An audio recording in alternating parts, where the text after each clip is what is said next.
Hello दोस्तों, आपका मेरे चैनल में बहुत बहुत स्वागत है।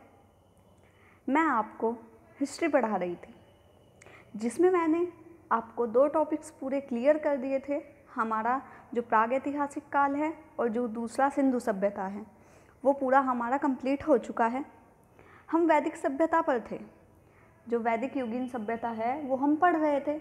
उसका मैंने एक पार्ट पहले आपको अपलोड कर दिया है, जिसमें हमने ऋग्वेद के बारे में बहुत कुछ पढ़ा था। कितने भागों में डिवाइड करते हैं, कौन कौन से सोर्स हैं जहाँ से हम इन चीज़ों का पता लगाते हैं, ये सब हमने अच्छे से पढ़ा था।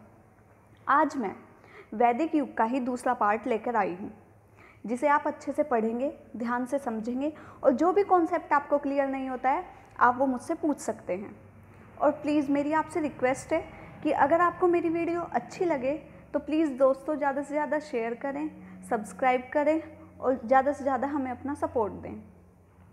तो चलिए, जैसे कि मैंने पहली वीडियो में आपको ऋग्वेदिक काल के बारे में पूरा लगभग बता दिया था, तो उसी को देके मैंने आपको 4 वेद बताए थे: ऋग्वेद, यजुर्वेद, सामवेद और अथर्ववेद। तो ऋग्वेद तो हमने पढ़ लिया था। उसी के आगे आता है यजुर्वेद। अगर आपने पहले मेरी वो वाली वीडियो नहीं देखी है तो प्लीज़ पहले वो वाली वीडियो देखिए, इसके बाद इस वाली वीडियो पे आएगा, तभी आपको सारे कॉन्सेप्ट अच्छे से क्लियर हो पाएंगे। तो चलिए शुरू करते हैं। जो यजुर्वेद है, तो यजुर्वेद यजु का अर्थ है यज्ञ, ठीक है। तो यजु जो है यजुर्वेद, इसमें जो यजु वर्ड आया है इसका अर्थ है यज्ञ। यज्ञ क्या होता है? यज्ञ करना, जैसे हम धार्मिक अनुष्ठान वगैरह करते हैं, ठीक है। और इसे पढ़ने वाले को क्या कहते हैं? अर्धवयु। मैंने आपको बताया था, जैसे इसके ऊपर र लग रहा है, आपको कभी कन्फ्यूज़न होता है, ऐसे याद कर लीजिए, इसके ऊपर भी य के ऊपर र आ जाता है, ठीक है। यह वेद गद्य व पद्य दोनों में लिखित है। मतलब जो यजुर्वेद है वो गद्य में भी लिखित है और पद्य में भी लिखित है। इसके 2 भाग मिलते हैं, पहला शुल्क यजुर्वेद और कृष्ण यजुर्वेद। मतलब जैसे होता है ना, शुल्क पूर्णिमा 1 महीना 2 में बटा होता है, शुल्क पूर्णिमा और कृष्णवे में, ऐसे ही इसके भी 2 भाग थे, शुल्क और कृष्ण। तो जो शुल्क यजुर्वेद था उसकी रचना किसने करी थी? उसकी रचना की थी वाजस्नेयी संहिता ने की थी इसकी रचना। यज्ञ में कहे जाने वाले गद्य मंत्रों को यजुष कहा जाता था। इम्पॉर्टेंट चीज़ है कि जो यज्ञ में जो मंत्र बोले जाते थे, जो गद्य के रूप में जो मंत्र बोले जाते थे, उन्हें क्या कहा जाता था? तो उन्हें यजुष कहा जाता था। ये चीज़ आप याद रखिएगा। इसके बाद आपका आता है, इस ग्रंथ से आर्यों के सामाजिक व धार्मिक जीवन पर प्रकाश मिला है कि आर्य लोग का सामाजिक व आर्थिक जीवन कैसा था, वो कैसे कैसे काम करते थे, कैसे कैसे धार्मिक कर्म कांड करते थे, इस सब के बारे में हमें यजुर्वेद से ही पता चलता है। इस वेद में 40 अध्याय और 3988 मंत्र हैं। ये चीज़ आप याद रखिएगा। उपवेद कितने हैं? हर किसी का एक उपवेद है। हमने 4 वेद पढ़ेंगे हम, हर एक का एक उपवेद होता है। तो ऐसे यजुर्वेद का क्या है? धनुर्वेद। ऋग्वेद का उपवेद क्या है वो आप मुझे कमेंट बॉक्स में कमेंट करके बताएंगे। इससे मैं समझूंगी कि हाँ, आपको मेरा पढ़ाया हुआ समझ में आ रहा है, ठीक है। इसके बाद आता है यजुर्वेद के जो उपनिषद हैं। उपनिषद कौन कौन से हैं? तैत्तिरीय उपनिषद हैं, कंठोपनिषद हैं, और ये आपका हो गया श्वेताश्वर उपनिषद हैं, और मैत्रायणी उपनिषद हैं। ये सब किसके हैं? कृष्ण के। हमने 2 भाग पढ़े हैं ना, कृष्ण और शुक्ल, तो उसी में कृष्ण के तो ये 4 हो गए। अब शुक्ल के कौन से हैं? शुक्ल के हैं बृहदारण्य उपनिषद और ईशोपनिषद। जो ये बृहदारण्य उपनिषद है दोस्तों, ये सबसे बड़ा उपनिषद है। तो ये चीज़ आप याद रखेंगे। पूछ लिया जाता है कि सबसे बड़ा उपनिषद कौन सा है। अब आपके मन में क्वेश्चन आ रहा होगा कि ये उपनिषद होते क्या हैं या इनकी ज़रूरत क्यों पड़ गई थी, ठीक है। तो ये सारे कॉन्सेप्ट मैं आपको आगे क्लियर करूँगी। आपको मैं बहुत अच्छे से समझाने जा रही हूँ, मैं बिल्कुल डीपली लेके चल रही हूँ, बहुत अच्छे से समझा रही हूँ। तो प्लीज़ अच्छे से वीडियो देखिएगा, और समझ नहीं आ रहा है जो भी, मैं आपको बार बार कह रही हूँ, कमेंट बॉक्स में कमेंट करके पूछ सकते हैं। इसके बाद आपका आता है, यजुर्वेद के बाद आता है सामवेद।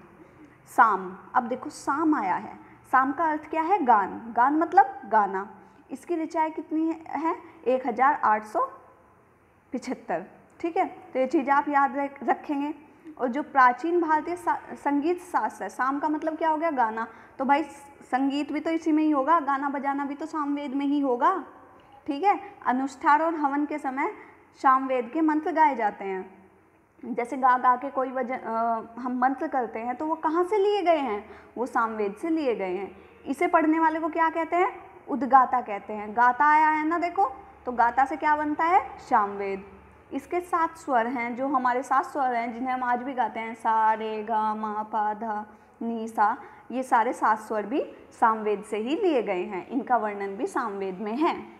ठीक है, क्लियर हो जाना चाहिए आई थिंक।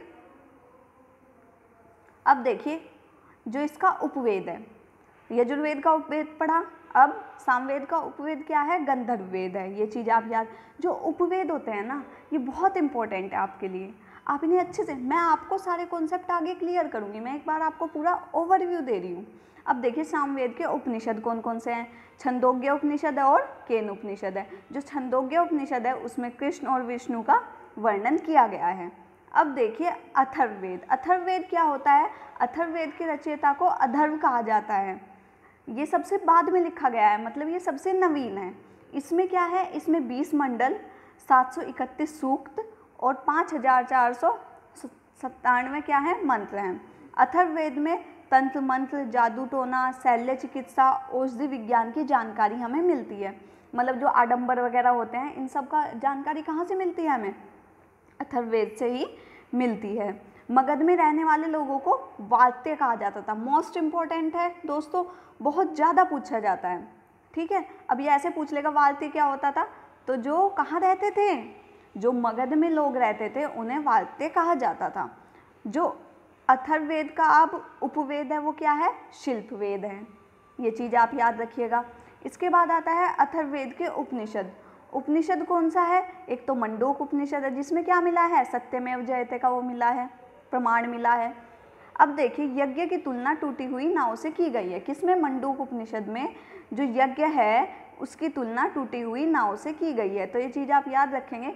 ऐसे पूछ लेता है क्वेश्चन कि जो टूटी हुई नाव की तुलना किससे की गई है या किस उपनिषद में की गई है, तो मंडूक उपनिषद में की गई है। मंडूक उपनिषद किसका है, अथर्ववेद का है। तो चीज़ों को लिंक करके याद कीजिए, ठीक है, तो आपको बहुत अच्छे से याद रहेगी। अब देखिए, मैं आपको बहुत देर से बोल रही थी उपवेद उपवेद उपवेद, होता क्या है उपवेद, तो उपवेद उन सब विद्याओं को कहा जाता है जो वेद के ही अंतर्गत हों, मतलब जो वेद से ही बने हों, जो वेद की ही रचना हो, वेदों से ही निकले हों, उन्हें हम क्या कहते हैं, उपवेद कहते हैं। तो ऋग्वेद का उपवेद आयुर्वेद, यजुर्वेद का धनुर्वेद, सामवेद का गंधर्ववेद और अथर्ववेद का शिल्पवेद। तो आई थिंक ये सारी आपको क्लियर हो जानी चाहिए। अच्छे से याद करिएगा, कोई भी ट्रिक बना के याद कीजिए, मतलब है कि बस आपको याद होने चाहिए। देखो, तो ये आप अच्छे से याद कीजिएगा। देखो, ऋग होता है, ऋग मतलब यज्ञ वगैरह करने वाला, उसकी क्या होती है, आयु लंबी होती है, ऐसे याद कर लीजिए। यजु धनु एक जैसे लग रहे हैं, तो दोनों एक जैसे हैं, तो आप इसे ऐसे याद रख लीजिए। सामवेद गंधर्ववेद, ठीक है, शाम के टाइम क्या हुआ, गंधर्व जी का जन्म हुआ, ऐसे याद कर लीजिए। इसके बाद होता है अथर्ववेद। अथर्व क्या होता है, शिल्प, जिसे शिल्प विद्या आती है उसके पास अर्थ मतलब क्या होता है, धन की कोई कमी नहीं होती, तो धन का क्या हो गया, अथर्ववेद का क्या हो गया, शिल्पवेद हो गया। ऐसे याद कर लीजिए। मैंने तो ऐसे ही याद किए हैं, अब आप देख लीजिए आपको कैसे याद रहते हैं, ठीक है। इसके बाद आता है सूक्त। मैंने आपको सूक्त भी बताया है कि ये सूक्त होता है, इतने सूक्त हैं, इसमें 1000 इतने सूक्त हैं। तो वो होते क्या हैं, वेदों के मंत्रों का संग्रह, एक बुकलेट पूरी, आपको नॉर्मल वे में बताऊं तो पूरी एक बुकलेट जिसमें सारे मंत्र लिखे हुए हैं, उसे हमने क्या कह दिया, सूक्त कह दिया। क्लियर, चलिए आगे बढ़ते हैं। अब देखिए आपका आता है उपनिषद। हम बहुत उपनिषद पढ़ रहे हैं, केन उपनिषद, मंडूक उपनिषद, लेकिन ये उपनिषद होते क्या है मैम, तो ये उपनिषद बच्चों, इसकी जो संख्या होती है वो होती है 108, लेकिन हमारे पास 12 ही विद्यमान है, ठीक है। अब उपनिषद का यूज़ क्या है, तो उपनिषद का यूज़ जब हम वेद पढ़ते हैं, तो हम अगर हमने उपनिषद या वेदांग नहीं पढ़े हैं, उपनिषद को ही वेदांग कहा जाता है, तो यदि हमने वेदांग और उपनिषद नहीं पढ़े हैं तो हम वेद को भी नहीं पढ़ सकते हैं। तो वेदों को पढ़ना क्या हो जाता है, बहुत मुश्किल हो जाता है, क्योंकि भाई क्योंकि हमारे पास क्या विद्यमान है, 12 ही हैं और होने चाहिए 108। तो ऐसा कोई व्यक्ति नहीं है जो आदि शंकराचार्य थे उन्होंने इसको पढ़ा है, लेकिन वो भी सारे वेदों का ज्ञाता नहीं थे, क्योंकि हमारे पास पूरे उपनिषद नहीं है। तो जो लोग उपनिषद पढ़ेंगे, उपनिषद में ही वेदों के पढ़ने की संज्ञा लिखी गई है कि कैसे कैसे पढ़ा जाता है। तो जो लोग उपनिषद को नहीं पढ़ पाए वो वेदों तक कभी नहीं पहुंच सकते हैं, ये एक सच्चाई है। ठीक है, तो अब देखिए इसका अर्थ क्या होता है, समीप बैठना। उप मैंने पास और निषद मैंने समीप बैठना, मतलब ठीक है, पास बैठना। उपनिषद को वेदांत भी कहा जाता है। और जो मुख्य उपनिषद हैं हमारे, वो अब देखेंगे। मैंने मुख्य कुछ ही लिखे हैं जहाँ से एग्जाम में क्वेश्चन आता है, क्योंकि फालतू हम कुछ नहीं पढ़ेंगे, जो इम्पोर्टेंट है बस वही लेके चलेंगे। बाकी आप ये याद रखिएगा कि ये कौन से उपनिषद में, मतलब कौन से वेद का कौन सा उपनिषद है, ये आ जाता है, लेकिन फालतू हम कुछ नहीं पढ़ने जाएंगे। अब देखिए ऐत्रेय उपनिषद, ये किसका है, ऋग्वेद से जुड़ा है। इसमें 3 अध्याय और 33 श्लोक हैं, ये याद रखिएगा। बृहदारण्यक उपनिषद किसका है, यजुर्वेद का, मैंने अभी बताया है, ऋषि याज्ञवल्क्य के द्वारा लिखित है ये। इसके 3 अध्याय हैं, मधुकांड, मुनिकांड और खिलकांड। ठीक है, इसके बाद आता है ईशा उपनिषद। ईशा किसका है, शुक्ल यजुर्वेद। यजुर्वेद की मैंने 2 संज्ञाएं बताई थी, कृष्ण और शुक्ल, तो ऐसे ही किसका है, शुक्ल का है। ये सबसे छोटा उपनिषद है और इसमें 18 छंद हैं, ये चीज़ आप याद रखिएगा। इसके बाद आता है तैत्तिरीय उपनिषद। ये किसका है, कृष्ण यजुर्वेद का है और इसमें 3 भागों में विभाजित है, वक्ष, आनंदवल्ली और भृगुवल्ली, ये चीज़ आप याद रखेंगे। इसके बाद आता है मोस्ट इम्पोर्टेंट, यहाँ से क्वेश्चन आता है, जबालोपनिषद। जबालोपनिषद क्या होता है, इसमें मनुष्य के 4 भागों, मनुष्य का जो जीवन है उसे 4 भागों में विभाजित कर दिया है। पहला 0 से 25 वर्ष तक जो उम्र होती है, उसके बाद 25 से 50, उसके बाद 50 से 75 और फिर 75 से 100 वर्ष तक। अब जो 0 से 25 है वो क्या है, ब्रह्मचर्य है, मतलब जिसमें मनुष्य का विकास होता है, वो सीखता है बहुत सारी चीज़ें। फिर 25 से 50 भाई शादी वगैरह होती है, फिर क्या, कौन सा जीवन, वो गृहस्थ जीवन में फंस गया। उसके बाद आता है 50 से 75, फिर अपने बच्चों की शादी वगैरह करता है, फिर क्या करता है, वामप्रस्थ, मतलब अपने आप को वामप्रस्थ कर देता है, मतलब मोह माया से मुक्ति लेना शुरू कर देता है। इसके बाद आता है संन्यास, मतलब सभी कुछ को छोड़कर जंगलों में उपासना करने के लिए चला जाता है।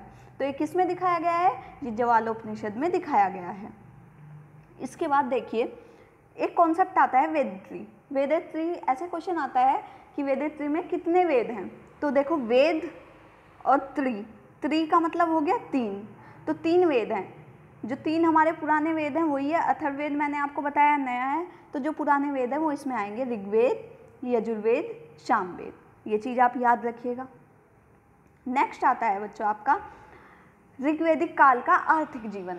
इसका आर्थिक जीवन कैसा था, तो ऋग्वेद आर्य ग्रामीण संस्कृति थी। तो ऋग्वेदिक थी जो, वो आर्य की क्या थी, ग्रामीण संस्कृति थी। इससे पहले मैंने सिंधु सभ्यता पढ़ाया था, जबकि वो इससे पहली थी, लेकिन वो क्या थी, नगरीय सभ्यता थी, और ये कौन सी है, ग्रामीण संस्कृति है, ग्रामीण सभ्यता है। अब देखिए इसका आर्थिक जीवन, वो मतलब कैसे कैसे अपना जीवन यापन करते थे। तो अर्थव्यवस्था का आधार इनका क्या था, पशुपालन था, पशुओं को पालते थे, गाय घोड़ा इनका मुख्य पशु थे। कृषि द्वितीय मुख्य व्यवसाय था, जो कृषि था वो दूसरे नंबर पे था। पहले पे तो क्या कर रहे हैं, पशुपालन कर रहे हैं, और दूसरे नंबर पे क्या कर रहे हैं, ये कृषि कर रहे हैं। इसका उल्लेख, जो कृषि का उल्लेख है वो 24 बार उल्लेख किया गया है, ये मैंने आपको पहली वीडियो में बताया था। अब देखिए कृत्रिम सिंचाई पर जोर देते थे, इनमें कृत्रिम सिंचाई का भी उल्लेख है, मतलब ये वर्षा पर आधारित नहीं थे, अपने उपकरणों से भी सिंचाई करते रहते थे। अब देखिए कुछ ऐसे कॉन्सेप्ट आए हैं जो कि हमें कृषि के बारे में प्रमाण देते हैं। तो जैसे अवल शब्द आया है, अवल किसके लिए यूज़ हुआ है, कुएं के लिए यूज़ हुआ है, कुल्ला नहर के लिए, पर्जन्य बादल, सीता हल्की रेखा, मोस्ट इम्पोर्टेंट सीता पूछा जाता है, यव जो, धान्य अनाज, किवाश हल वाला, मतलब हल को चलाने वाला, किरिशु खाद इम्पोर्टेंट। ठीक है, तो ये दोनों आप अच्छे से याद रखिएगा, बाकी भी एक बार देख लीजिएगा। इसके बाद आता है ऋग्वेद काल का धार्मिक जीवन। अब भाई हमने आर्थिक तो देख लिया, अब धार्मिक कैसा था वो भी देखेंगे, चलिए देखते हैं। इस समय कर्म आधारित धार्मिक व्यवस्था थी। कर्म आधारित का मतलब मैं बोलूँ तो जो जैसा करेगा वो वैसा भरेगा। ठीक है, तो आज का जो एक वो भी है कि आज के जीवन में जो स्वर्ग और नर्क है वो आज ही के मतलब इसी जीवन में देखने पड़ते हैं। तो वही बात थी कि जो जैसा करेगा वैसा भरेगा, इस आधार पर उनका धार्मिक जीवन चलता था। कन्या की विदाई के समय दिया जाने वाला दान वहतु कहलाता था। वहतु क्या कहलाता था? कन्या की, मतलब जो हम कन्यादान करते हैं।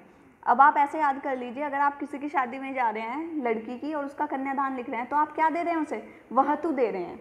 तो जो चीज़ें हैं उन्हें जो प्रेजेंट में लाइफ स्टाइल है आपकी, उनसे कनेक्ट करके याद रखिए। आई होप आपको बहुत अच्छे से याद रहेंगी। तो आप आज से कन्यादान नहीं, क्या बोलेंगे? हम तो वहतु देने जा रहे हैं। ओके, चलिए। धर्म में पुरुषों की प्रधानता थी, यज्ञ का प्रचलन हुआ था। वैदिक काल में देवताओं की तुलना पशु के रूप में की जाती थी। ठीक है, जैसे इंद्र का क्या पूजा की जाती थी? वृषभ के रूप में। सूर्य का देगवान घोड़े के रूप में। ये चीज़ आप याद रखिएगा। अब यहाँ से क्वेश्चन आते हैं, इम्पोर्टेंट आ जाता है, जो ये मैं पार्ट पढ़ाने जा रही हूँ। इसमें प्रमुख देवता बताए गए हैं। तो जो सोम देवता है वो किसके हैं? वनस्पति के देवता हैं। जो मित्र हैं वो क्या हैं? वरुण से देवता हैं। अश्विन चिकित्सा के, मरुत आंधी के इम्पोर्टेंट हैं। जो इम्पोर्टेंट है मैं लिखती जाऊंगी साथ में। यम क्या है? मृत्यु के देवता। जैसे यम क्या कहते थे? भाई यमराज लेने आएंगे, तो यम क्या है? मृत्यु के देवता है। पूषण क्या है? सड़क, चारगाह और पशुपालन के हैं, इम्पोर्टेंट बन जाता है। रुद्र क्या है? अनैतिक आचरण से संबंधित देवता। यदि कोई अनैतिक आचरण या पाप वगैरह करेगा तो क्या है? रुद्र है, रुद्र देवता थे। रुद्र किसे कहा जाता है आजकल? शिवजी भगवान जी को कहा जाता है, उनका रुद्र रूप, गुस्से वाला। ठीक है, उसके बाद आता है विष्णु। विष्णु क्या थे? 3 कदम वाले देवता थे। ठीक है, इनका संबंध यज्ञ से होता था, मतलब विष्णु को प्रसन्न करने के लिए, उन्हें खुश करने के लिए। अब देखिए इंपॉर्टेंट यहाँ से भी बनते हैं। अब देखिए जो इंद्र है, इंद्र सबसे महत्वपूर्ण देवता रहा है इस समय का, जिसे वर्षा का देवता कहा जाते हैं। इसका वर्णन सबसे अधिक बार हुआ है, 250 बार। इसका अन्य नाम पुरंदर, तोनन और व्रजपति है। पुरंदर पूछा जाता है बच्चों, इसे अच्छे से याद रखिएगा। किलों को तोड़ने वाला कहा गया है इंद्र को। इसके बाद आता है अग्नि। अग्नि का 200 बार वर्णन है। इसमें देवताओं और मनुष्य के बीच मध्यस्थता का कार्य है। अब देखिए 200 बार इसका अग्नि का वर्णन किया गया है। इसके बाद आता है वरुण। वरुण क्या है भाई? वरुण है जल के देवता। ठीक है, वो कौन थे? इंद्र कौन थे? वर्षा के थे, और ये जल के देवता हैं। इनका वर्णन 30 बार किया गया है। ठीक है, ये चीज़ आप याद रखेंगे। इसके बाद आता है क्षेत्र के आधार पर देवताओं की स्थिति व वर्गीकरण। मतलब क्षेत्र के आधार पर अलग अलग देवता हमने बांट दिए हैं। पहला आकाश लोक, दूसरा अंतरिक्ष लोक, तीसरा पृथ्वी लोक। ठीक है, 3 प्रकार के हमने देवता बांट दिए हैं। अब सबसे पहले हम देखते हैं आकाश लोक के जो देवता हैं। ये एग्जाम में मोस्ट इम्पॉर्टेंट बन जाता है आपके लिए। आपसे पूछा जाता है आकाश के देवता निम्न में से कौन सा नहीं है? 3 आकाश के दे दिए, 1 पृथ्वी का दे दिया, तो आप कैसे कर लेंगे जब तक आपने पढ़ा नहीं होगा? तो देखिए इसे ध्यान से पढ़िएगा। अब देखते हैं आकाश के। आकाश के कौन से हैं? वरुण, मित्र, उषा जो हैं ये देवी हैं। उसके बाद आता है पूषण, विष्णु, आदित्य और अश्विन, ये सारे हैं आकाश के। इसके बाद आता है अंतरिक्ष के। क्या हैं भाई? यम, मरुत, इंद्र, रुद्र, पुरन्य, वायु, वाप, आपह, प्रजापति और अदिति, ये सारे अंतरिक्ष के हैं। इसके बाद आता है पृथ्वी के। पृथ्वी, अग्नि, अर्क्ष्य, सोम, नदियों का देवता। ये चीज़ आप याद रखिएगा, इम्पोर्टेंट पार्ट है, अच्छे से याद रखिएगा।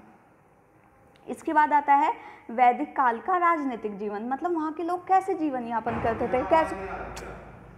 भारत में आर्य अलग अलग कबीलों के रूप में आए थे। ठीक है, अलग अलग समूह में ये लोग आए हुए थे, अलग अलग इनके कबीले बने। जैसे 5, एक कबीला यहाँ बन गया, एक कबीला यहाँ बन गया, एक कबीला यहाँ बन गया, 6-6, 7-7 लोगों के कबीले बन गए थे।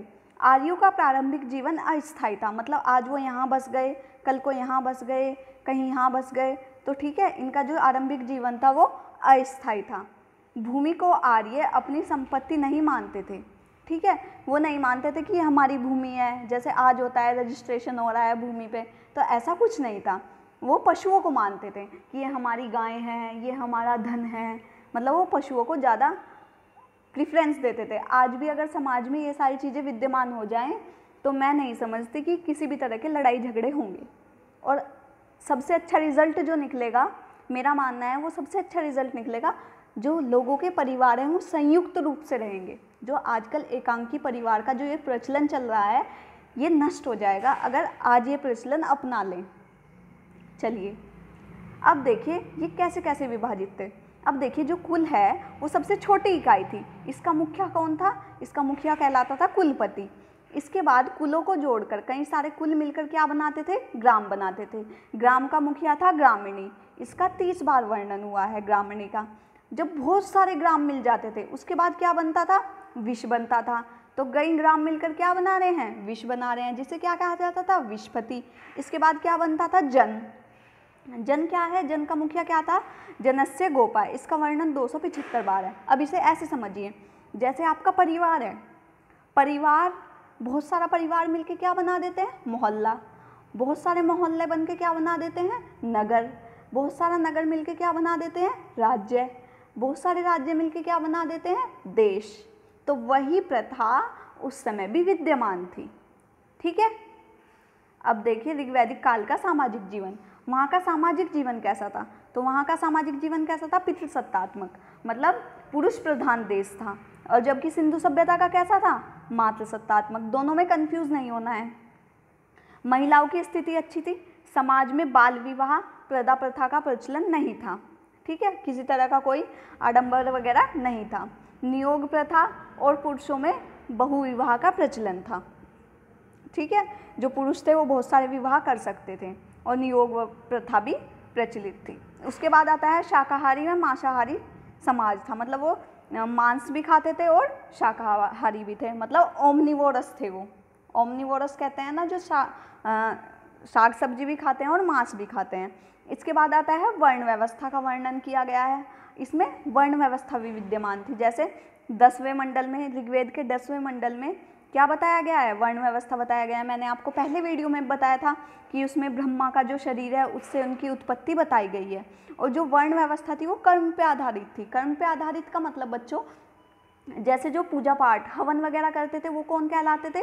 ब्राह्मण। उसके बाद जो लड़ाई झगड़े करते थे वो क्या कहलाते थे? क्षत्रिय। उसके बाद जो सबके लिए भोजन उगाते थे वो क्या थे? वैश्य। और जो लास्ट में जो सबकी सेवा करते थे वो क्या थे? जो सबकी सेवा करते थे वो क्या थे? वो शूद्र थे। ऐसे याद रखिएगा। ठीक है, तो आज की वीडियो में ही इतना ही। अगर आपको मेरी वीडियो अच्छी लगे तो प्लीज़ ज़्यादा से ज़्यादा लाइक कीजिए, ज़्यादा से ज़्यादा हमें सपोर्ट दें और ज़्यादा से ज़्यादा सब्सक्राइब करें। नेक्स्ट वीडियो में हम उत्तर वैदिक काल के बारे में मोस्टली सारी चीज़ें पढ़ लेंगे। आई थिंक जो नेक्स्ट वीडियो आएगी उसमें उत्तर वैदिक काल आपका ख़त्म हो जाएगा। मैं जल्दी जल्दी आपको सारा कॉन्सेप्ट जो क्लियर हैं, जो इम्पोर्टेंट चीज़ें हैं वो हम इसमें पढ़ लेंगे।